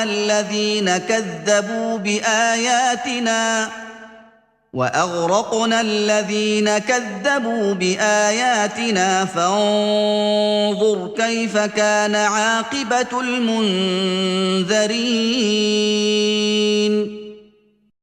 എന്നിട്ടവർ അദ്ദേഹത്തെ നിഷേധിച്ച് തള്ളിക്കളഞ്ഞു. അപ്പോൾ അദ്ദേഹത്തെയും അദ്ദേഹത്തോടൊപ്പമുള്ളവരെയും നാം കപ്പലിൽ രക്ഷപ്പെടുത്തുകയും അവരെ നാം പിൻഗാമികളാക്കുകയും ചെയ്തു. നമ്മുടെ ദൃഷ്ടാന്തങ്ങൾ നിഷേധിച്ചു തള്ളിയവരെ നാം മുക്കിക്കളഞ്ഞു. അപ്പോൾ നോക്കൂ, താക്കീത് നൽകപ്പെട്ട ആ വിഭാഗത്തിന്റെ പര്യവസാനം എങ്ങനെയായിരുന്നുവെന്ന്. ഖുർആൻ അവതരിക്കുന്ന കാലഘട്ടത്തിലെ സത്യനിഷേധികളെ സംബന്ധിച്ചാണ് കഴിഞ്ഞ ചില വചനങ്ങളിൽ പരാമർശിച്ചത്. അടുത്ത ഏതാനും വചനങ്ങളിൽ പൂർവ്വ സമുദായങ്ങളിലെ സത്യനിഷേധികളുടെ അനുഭവങ്ങളെ സംബന്ധിച്ചാണ് പ്രതിപാദിക്കുന്നത്. ഏകദൈവ വിശ്വാസത്തിൽ നിന്ന് മനുഷ്യർ വ്യതിചലിച്ചപ്പോൾ അവരെ സത്യത്തിലേക്ക് തിരിച്ചു വിളിക്കാൻ വേണ്ടി നിയോഗിക്കപ്പെട്ട ആദ്യത്തെ പ്രവാചകൻ നോഹ് നബി അലൈഹിസ്സലാം ആയിരുന്നുവെന്നാണ് അറിയപ്പെടുന്നത്. തൻ്റെ ജനതയെ യഥാർത്ഥ ഏകദൈവ വിശ്വാസത്തിലേക്ക് ക്ഷണിച്ചുകൊണ്ട് അവർക്കിടയിൽ അദ്ദേഹം 950 കൊല്ലം ജീവിച്ചു. ചുരുക്കം ചിലരൊഴിച്ച് മറ്റുള്ളവരെല്ലാം അദ്ദേഹത്തെ നിഷേധിക്കുകയും ധിക്കരിക്കുകയുമാണ് ചെയ്തത്.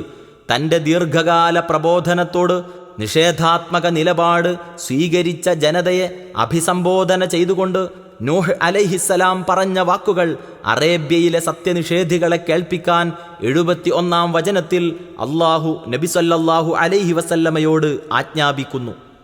നൂഹ് നബി അലൈഹിസ്സലാം തൻ്റെ ജനതയോട് പറഞ്ഞു: ഞാൻ ഇത്രയും കാലം നിങ്ങൾക്കിടയിൽ ജീവിച്ചതും അള്ളാഹുവിൻ്റെ ദൃഷ്ടാന്തങ്ങൾ ഓർമ്മിപ്പിച്ചുകൊണ്ട് നിങ്ങളെ സത്യത്തിലേക്ക് ക്ഷണിച്ചുകൊണ്ടിരുന്നതും നിങ്ങൾക്ക് സഹിക്കാൻ കഴിയുന്നില്ലെന്ന് ഞാൻ മനസ്സിലാക്കുന്നു. എന്നാൽ എനിക്ക് അതുകൊണ്ട് യാതൊരു നഷ്ടവും വരാനില്ല. എൻ്റെ കാര്യം മുഴുവൻ ഞാൻ അള്ളാഹുവിൽ ഭരമേൽപ്പിച്ചിരിക്കുന്നു. നിങ്ങൾക്ക് എൻ്റെ നേരെ വല്ല നടപടിയും എടുക്കണമെന്നുണ്ടെങ്കിൽ അത് ചെയ്തുകൊള്ളുക. അതിനായി നിങ്ങളും അള്ളാഹുവിൻ്റെ പങ്കാളികളായി നിങ്ങൾ ഗണിച്ചു വരുന്ന നിങ്ങളുടെ ആരാധ്യന്മാരും കൂടിയാലോചിച്ച് ഖണ്ഡിതമായ വല്ല തീരുമാനവും എടുത്ത് നടപ്പാക്കിക്കൊള്ളുക. എനിക്ക് നിങ്ങൾ ഒട്ടും സാവകാശം നൽകണമെന്നില്ല. എൻ്റെ ഉപദേശങ്ങൾ നിങ്ങൾ അവഗണിച്ചു കളയുന്നതുകൊണ്ട് എനിക്ക് യാതൊന്നും നഷ്ടപ്പെടാനില്ല. അതിൻ്റെ പേരിൽ യാതൊരു പ്രതിഫലവും നിങ്ങളോട് ഞാൻ ആവശ്യപ്പെടുന്നില്ലല്ലോ.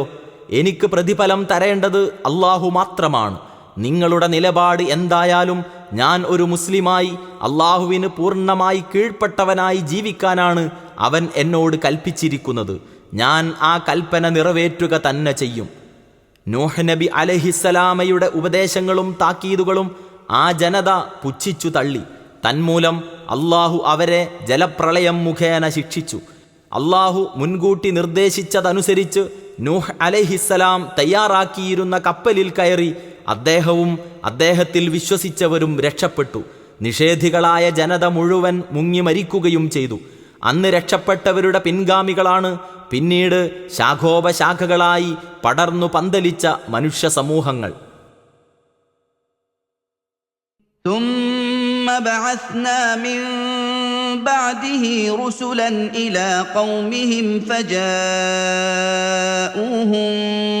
بالبينات فما كانوا ليؤمنوا بما كذبوا به من قبل كذلك نطبع على قلوب المعتدين. പിന്നീട് അദ്ദേഹത്തിന് ശേഷം പല ദൂതന്മാരെയും അവരുടെ ജനതയിലേക്ക് നാം നിയോഗിച്ചു. അങ്ങനെ അവരുടെ അടുക്കൽ തെളിവുകളും കൊണ്ട് അവർ ചെന്നു.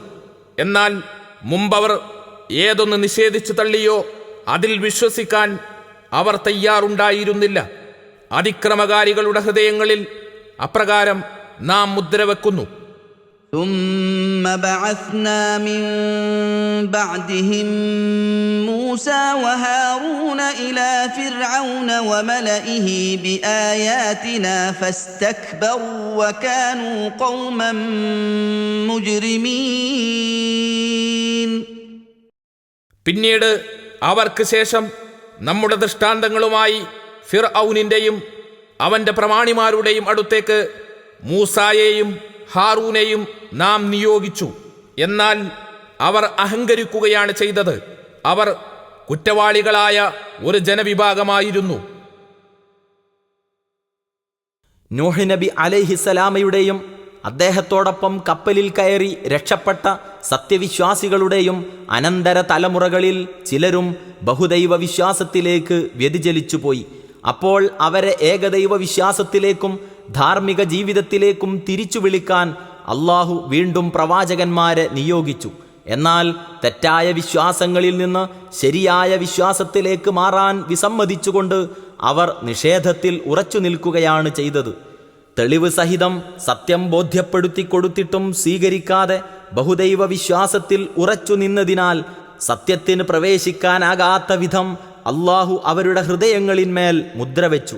അതിക്രമകാരികളുടെ കാര്യത്തിൽ അള്ളാഹു സ്വീകരിക്കുന്ന നടപടിക്രമമത്രേ അത്. നൂഹ് അലൈഹിസ്സലാമിന് ശേഷം നിയോഗിക്കപ്പെട്ട ചില പ്രവാചകന്മാരെ സംബന്ധിച്ച് മറ്റു സൂറത്തുകളിൽ വിശദീകരിച്ചിട്ടുണ്ട്. ഇവിടെ അവരെ സംബന്ധിച്ച പൊതുവായ പരാമർശത്തിനു ശേഷം ഇസ്രായേലി സമുദായത്തിലേക്ക് നിയോഗിക്കപ്പെട്ട മൂസ അലൈഹിസ്സലാം, ഹാറൂൻ അലൈഹിസ്സലാം എന്നീ പ്രവാചകന്മാരെ സംബന്ധിച്ച് അല്പം വിശദമായി പ്രതിപാദിക്കുകയാണ്.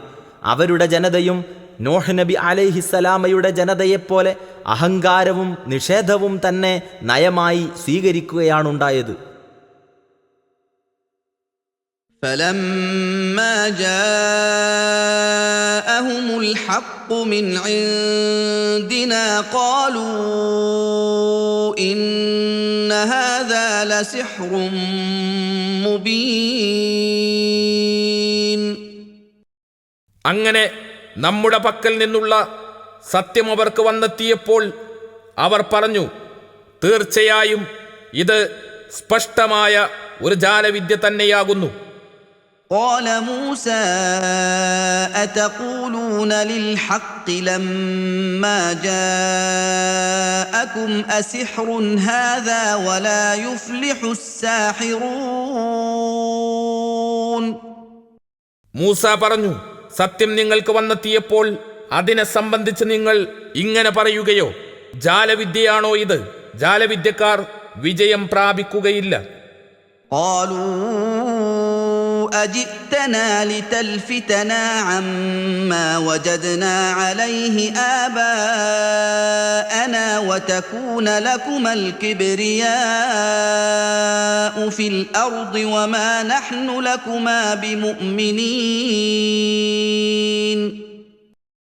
അവർ പറഞ്ഞു, ഞങ്ങളുടെ പിതാക്കന്മാർ എന്തൊന്നിൽ നിലകൊള്ളുന്നതായി ഞങ്ങൾ കണ്ടുവോ അതിൽ നിന്ന് ഞങ്ങളെ തിരിച്ചുകളയാൻ വേണ്ടിയും ഭൂമിയിൽ മേധാവിത്വം നിങ്ങൾക്ക് രണ്ടുപേർക്കുമാകാൻ വേണ്ടിയുമാണോ നീ ഞങ്ങളുടെ അടുത്ത് വന്നിരിക്കുന്നത്?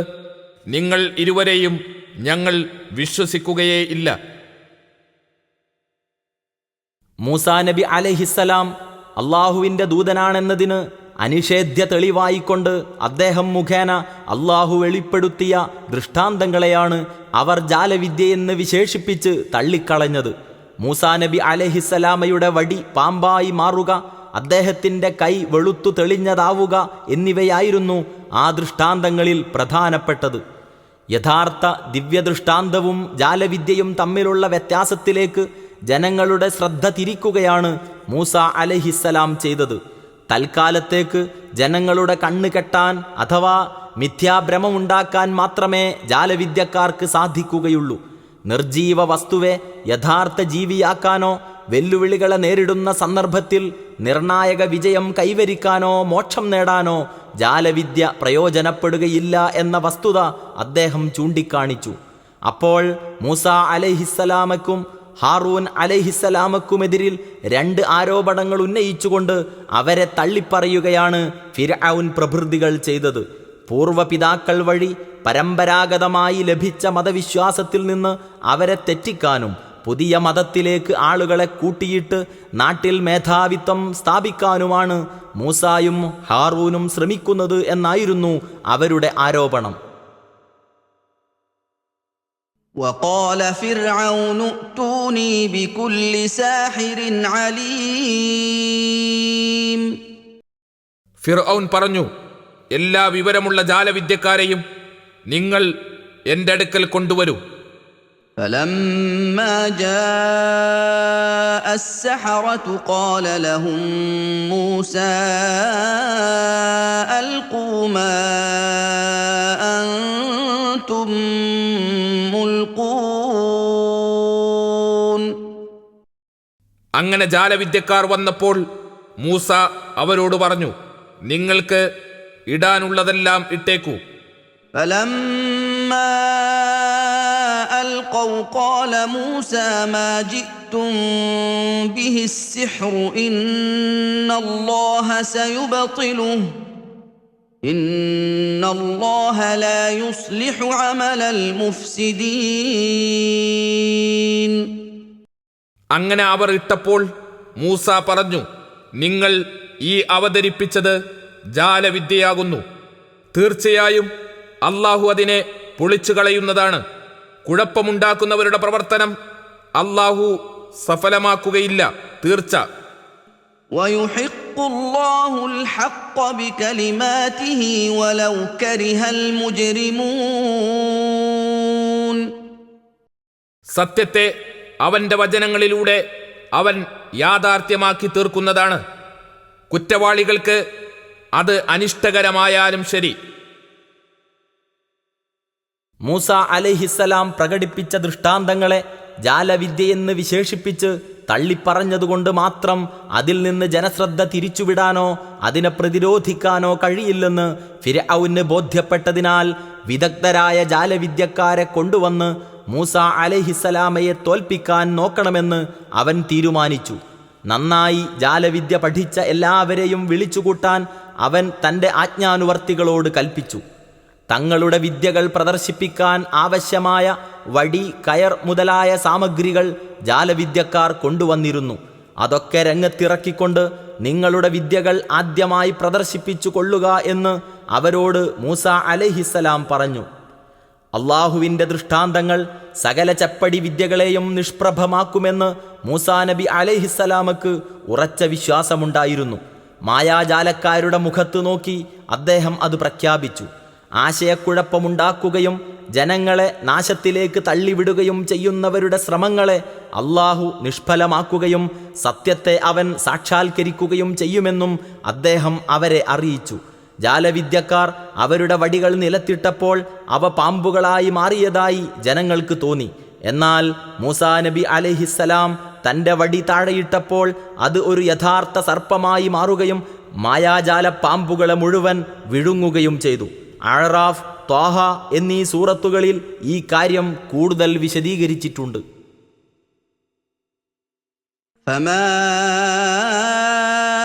آمن لموسى إلا ذرية من قومه على خوف من فرعون وملئهم أن يفتنهم وَإِنَّ فِرْعَوْنَ لَعَالٍ فِي الْأَرْضِ وَإِنَّهُ لَمِنَ الْمُسْرِفِينَ. എന്നാൽ മൂസായെ തന്റെ ജനതയിൽപ്പെട്ട ചില ചെറുപ്പക്കാരല്ലാതെ മറ്റാരും വിശ്വസിച്ചില്ല. അതാകട്ടെ ഫിർഔനും അവരിലുള്ള പ്രമാണിമാരും അവരെ മർദ്ദിച്ചേക്കുമോ എന്ന ഭയപ്പാടോടുകൂടിയായിരുന്നു. തീർച്ചയായും ഫിർഔൻ ഭൂമിയിൽ ഔന്നിത്യം നടിക്കുന്നവൻ തന്നെയാകുന്നു. തീർച്ചയായും അവൻ അതിര് കവിഞ്ഞവരുടെ കൂട്ടത്തിൽ തന്നെയാകുന്നു. ജാലവിദ്യക്കാർ യാഥാർത്ഥ്യം ബോധ്യപ്പെട്ട് മൂസാ നബി അലൈഹിസ്സലാമയിൽ വിശ്വസിച്ചതോടെ ഫിർഔൻ മർദ്ദനമുറകൾ അഴിച്ചുവിട്ടു. മൂസാ നബി അലൈഹിസ്സലാമയെ കൊലപ്പെടുത്താൻ പോലും അവൻ ഉദ്യമിച്ചുവെന്ന് സൂറത്തുൽ മുഅ്മിനിലെ 26-ാം വചനത്തിൽ പറഞ്ഞിട്ടുണ്ട്. മൂസായെയും അവൻ്റെ ആളുകളെയും ഭൂമിയിൽ കുഴപ്പമുണ്ടാക്കാൻ വിടുകയാണോ എന്ന് പ്രമാണിമാർ ചോദിച്ചപ്പോൾ താൻ ഇസ്രായേല്യരിലെ ആൺകുട്ടികളെ വധിച്ചു കളയുമെന്ന് ഫിർഔൻ പ്രഖ്യാപിച്ചത് അഅറാഫ് 127-ാം വചനത്തിൽ ഉദ്ധരിച്ചിട്ടുണ്ട്. അവനെയും അവൻ്റെ കിങ്കരന്മാരെയും ഭയന്ന് ജനങ്ങൾ വിശ്വാസം പ്രകടിപ്പിക്കാൻ ധൈര്യപ്പെട്ടില്ല. അല്പം ചെറുപ്പക്കാർ മാത്രം വിശ്വസിച്ചു, അതും ഭയപ്പാടോടുകൂടി. തൻ്റെ ജനതയിൽ നിന്നുള്ള ചില ചെറുപ്പക്കാരല്ലാതെ മറ്റാരും വിശ്വസിച്ചില്ല എന്ന് പറഞ്ഞത് ഇസ്രായേലി ചെറുപ്പക്കാരെ ഉദ്ദേശിച്ചാണെന്നത്രേ പല വ്യാഖ്യാതാക്കളും അഭിപ്രായപ്പെട്ടത്. ഫിർഔന്റെ വർഗക്കാരായ ഖിബ്തികളിൽ അഥവാ കോപ്റ്റുകളിൽ നിന്ന് ചുരുക്കം ചിലർ വിശ്വസിച്ചതിനെ സംബന്ധിച്ചാണ് ആ പരാമർശമെന്നും ചില വ്യാഖ്യാതാക്കൾ അഭിപ്രായപ്പെട്ടിട്ടുണ്ട്. وقال موسى يا قوم إن كنتم آمنتم بالله فعليه توكلوا إن كنتم مسلمين. മൂസ പറഞ്ഞു, എന്റെ ജനങ്ങളെ, നിങ്ങൾ അല്ലാഹുവിൽ വിശ്വസിച്ചിട്ടുണ്ടെങ്കിൽ അവന്റെ മേൽ നിങ്ങൾ ഭരമേൽപ്പിക്കുക, നിങ്ങൾ ജീവിതം സമർപ്പിച്ചവരാണെങ്കിൽ. فقالوا على الله توكلنا ربنا لا تجعلنا فتنة للقوم الظالمين. അപ്പോൾ അവർ പറഞ്ഞു, അല്ലാഹുവിന്റെ മേൽ ഞങ്ങൾ ഭരമേൽപ്പിച്ചിരിക്കുന്നു. ഞങ്ങളുടെ രക്ഷിതാവേ, ഞങ്ങളെ നീ അക്രമികളായ ഈ ജനവിഭാഗത്തിന്റെ മർദ്ദനത്തിന് ഇരയാക്കരുതേ. وَنَجِّنَا بِرَحْمَتِكَ مِنَ الْقَوْمِ الْكَافِرِينَ. നിന്റെ കാരുണ്യം കൊണ്ട് സത്യനിഷേധികളായ ഈ ജനതയിൽ നിന്ന് ഞങ്ങളെ നീ രക്ഷപ്പെടുത്തേണമേ. وأوحينا إلى موسى وأخيه أن تبوأ لقومكما بمصر بيوتا واجعلوا بيوتكم قبلة وأقيموا الصلاة وبشر المؤمنين. മൂസാക്കും അദ്ദേഹത്തിന്റെ സഹോദരനും നാം ഇപ്രകാരം സന്ദേശം നൽകി: നിങ്ങൾ ഇരുവരും നിങ്ങളുടെ ആളുകൾക്ക് വേണ്ടി ഈജിപ്തിൽ വീടുകൾ സൗകര്യപ്പെടുത്തുകയും നിങ്ങളുടെ വീടുകൾ നിങ്ങൾ കിബിലയാക്കുകയും നമസ്കാരം മുറ പോലെ നിർവഹിക്കുകയും ചെയ്യുക. സത്യവിശ്വാസികൾക്ക് നീ സന്തോഷവാർത്ത അറിയിക്കുക. സത്യവിശ്വാസികൾ അള്ളാഹുവിൻ്റെ പലതരം പരീക്ഷകൾക്ക് വിധേയരാകും. അപ്പോഴെല്ലാം അള്ളാഹുവിൻ്റെ മേൽ ഭരമേൽപ്പിക്കുകയാണ് അർപ്പണബോധമുള്ളവർ ചെയ്യേണ്ടതെന്ന് മൂസാ നബി അലൈഹിസ്സലാം അവരെ ഉണർത്തി. അപ്പോൾ അവർ അപ്രകാരം ഭരമേൽപ്പിക്കുകയും അള്ളാഹുവോട് സഹായത്തിനായി പ്രാർത്ഥിക്കുകയും ചെയ്തു. ഫിർഔനിൻ്റെയും അവൻ്റെ വർഗക്കാരുടെയും ഇടയിൽ ജീവിക്കുമ്പോൾ ഇസ്രായേല്യർ കൂടുതൽ മർദ്ദനങ്ങൾക്ക് ഇരയാകുമായിരുന്നു. നമസ്കാരം മുതലായ ആരാധനകൾ നടത്താൻ അവർക്ക് സ്വാതന്ത്ര്യം നിഷേധിക്കപ്പെടുകയും ചെയ്യുമായിരുന്നു.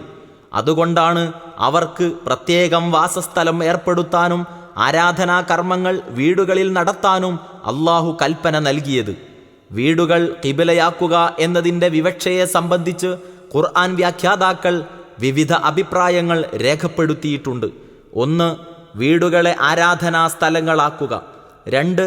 അവർക്ക് നിശ്ചയിക്കപ്പെട്ട ഖിബിലക്ക് അഭിമുഖമായി വീടുകൾ നിർമ്മിക്കുക. 3. എല്ലാ വീടുകളുടെയും മുഖം ഒരേ ഭാഗത്തേക്കാക്കുക. മൂസാ നബി അലൈഹിസ്സലാമയുടെ ദൗത്യ നിർവഹണത്തിൽ അദ്ദേഹത്തിൻ്റെ സഹായിയായിട്ടാണ് ഹാറൂൻ അലൈഹിസ്സലാമിനെ അള്ളാഹു നിയോഗിച്ചത്. 87-ാം വചനത്തിലെ ആദ്യത്തെ കൽപ്പനകൾ ഇരുവരും ചേർന്ന് പ്രാവർത്തികമാക്കേണ്ടതായിരുന്നു. എന്നാൽ പീഡിതരായ സത്യവിശ്വാസികൾക്ക് അള്ളാഹുവിൻ്റെ സഹായവും മോചനവും ലഭിക്കാൻ പോകുന്നു എന്ന സന്തോഷവാർത്ത ജനങ്ങളോട് പ്രഖ്യാപിക്കാൻ അള്ളാഹു കൽപ്പിച്ചത് മുഖ്യപ്രവാചകനായ മൂസാ അലൈഹിസ്സലാമയോടാണ്.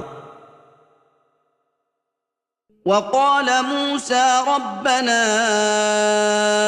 إنك آتيت فرعون وملأه زينة وأموالا في الحياة الدنيا ربنا ليضلوا عن سبيلك ربنا اطمس على أموالهم واشدد على قلوبهم فلا يؤمنوا حتى يروا العذاب الأليم.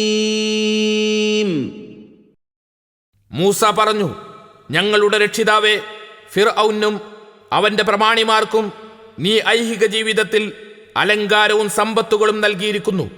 ഞങ്ങളുടെ രക്ഷിതാവേ, നിന്റെ മാർഗത്തിൽ നിന്ന് ആളുകളെ തെറ്റിക്കാൻ വേണ്ടിയാണ് അവരതുപയോഗിക്കുന്നത്. ഞങ്ങളുടെ രക്ഷിതാവേ, നീ അവരുടെ സ്വത്തുകൾ തുടച്ചു നീക്കുകയും അവരുടെ ഹൃദയങ്ങൾക്ക് കാഠിന്യം നൽകുകയും ചെയ്യണമേ. അങ്ങനെ വേദനയേറിയ ശിക്ഷ കാണും വരെ അവർ വിശ്വസിക്കാതിരിക്കട്ടെ. قال قد أجيبت دعوتكما فاستقيما ولا تتبعان.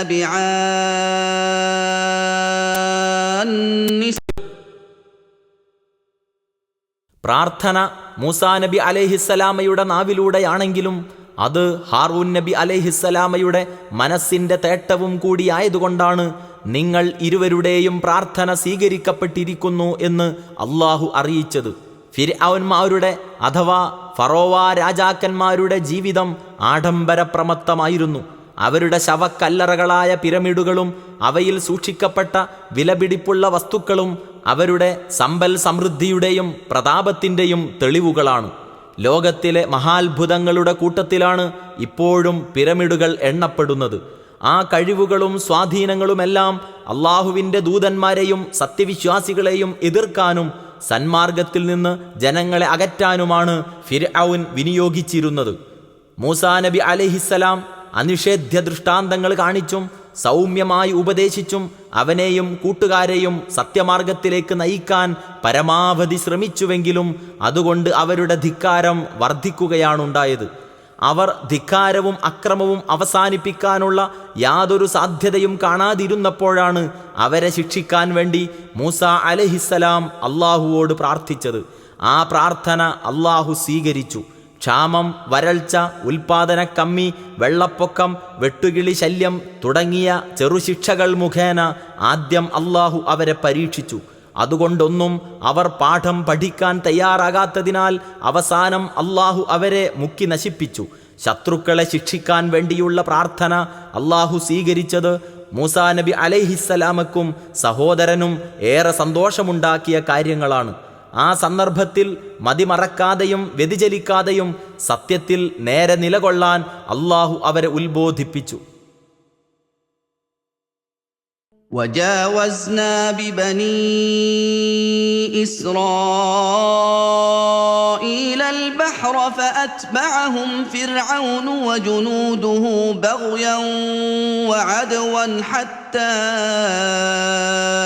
إذا أدركه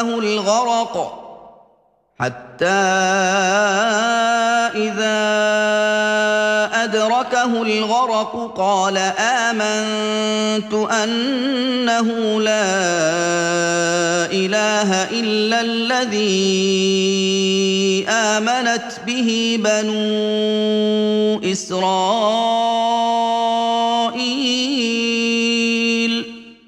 قال آمنت أنه لا إله إلا الذي آمنت به بنو إسرائيل وأنا من المسلمين. ഇസ്രായേൽ സന്തതികളെ നാം കടൽ കടത്തി കൊണ്ടുപോയി. അപ്പോൾ ഫിർഔനും അവന്റെ സൈന്യങ്ങളും ധിക്കാരവും അതിക്രമവുമായി അവരെ പിന്തുടർന്നു. ഒടുവിൽ മുങ്ങിമരിക്കാറായപ്പോൾ അവൻ പറഞ്ഞു, ഇസ്രായേൽ സന്തതികൾ ഏതൊരു ദൈവത്തിൽ വിശ്വസിച്ചിരിക്കുന്നുവോ അവനല്ലാതെ യാതൊരു ദൈവവുമില്ലെന്ന് ഞാൻ വിശ്വസിച്ചിരിക്കുന്നു. ഞാൻ കീഴ്പ്പെട്ടവരുടെ കൂട്ടത്തിലാകുന്നു.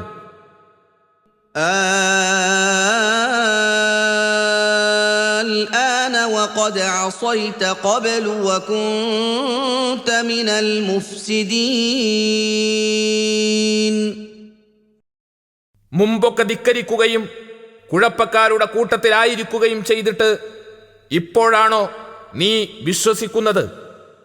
فاليوم ننجيك ببدنك لتكون لمن خلفك آية وإن كثيرا من الناس عن آياتنا لغافلون. എന്നാൽ നിന്റെ പുറകെ വരുന്നവർക്ക് നീ ഒരു ദൃഷ്ടാന്തമായിരിക്കേണ്ടതിനു വേണ്ടി ഇന്ന് നിന്റെ ശരീരത്തെ നാം രക്ഷപ്പെടുത്തിയെടുക്കുന്നതാണ്.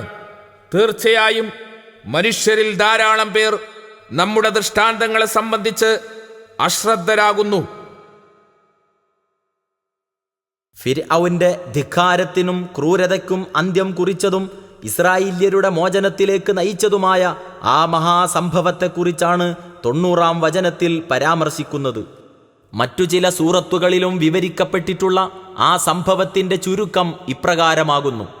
ഇസ്രായേല്യരെയും കൂട്ടി രാത്രിയിൽ ഈജിപ്തിൽ നിന്ന് പുറത്തുപോകാൻ മൂസാ നബി അലൈഹിസ്സലാമയോട് അള്ളാഹു കൽപ്പിച്ചു.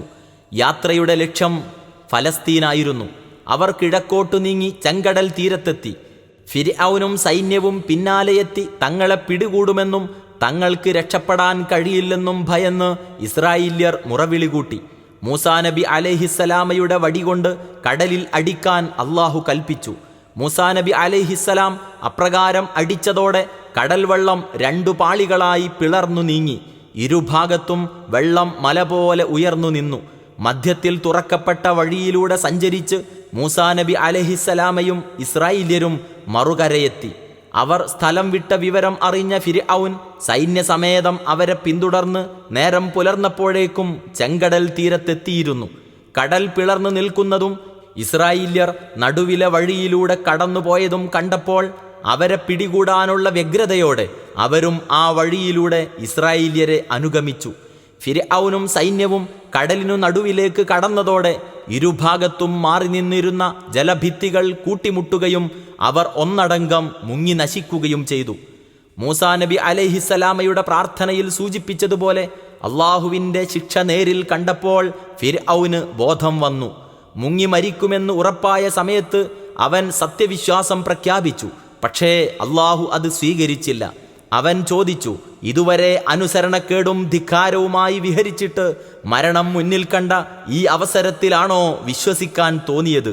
ഗത്യന്തരമില്ലാത്ത സന്ദർഭത്തിൽ വിശ്വാസം പ്രഖ്യാപിച്ചതുകൊണ്ട് യാതൊരു പ്രയോജനവുമില്ല. തുടർന്ന് കടലിൽ നിന്ന് അവൻ്റെ ജഡം രക്ഷപ്പെടുത്തി എടുത്തിട്ട് അത് പിൽക്കാലക്കാർക്ക് ഒരു ദൃഷ്ടാന്തമാക്കി തീർക്കുമെന്ന് അള്ളാഹു അവനെ അറിയിച്ചു.